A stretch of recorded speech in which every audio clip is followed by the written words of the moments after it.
umukobwa mfite imyaka 25 nakundanye n'umuhungu nkiga muri segonderi nawe yarigaga muri kaminuza rwose nari mbizi ko nkunda kandi nta hantu yatinyaga kumpresenta haba iwabo muri famille mu banyeshuri biganaga ndetse no mu kazi mbese umuntu wari umuzi nanjye yabaga nzi ko ndi umukunzi we ndi gusoza segonderi umusore yaje kunca inyuma ariko aza kubimbwira nanjye naramukundaga cyane pe numvaga naramwizeye ko nta kibi yankorera rero akimara kumbwira ko yanciye inyuma byarandakaje ku buryo kubyakira byananiye numva rwose nta muntu nzongera kwizera especially mu rukundo yakomeje kunsaba imbabazi arahatiriza rwose birangira nongere kumubabarira ariko ngiye muri nge numva ntazongera kumukunda nk'uko byahoze urumva yari urukundo rwanjye rwa mbere rero yarantengushye numva mbaye shocked twakomeje gukunda nashigiye kinini ariko aza kubona ko nanjye namaze ntakimukunda tukajya dupfa utuntu twinshi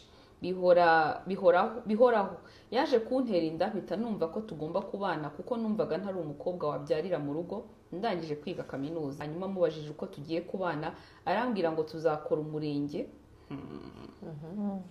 ngo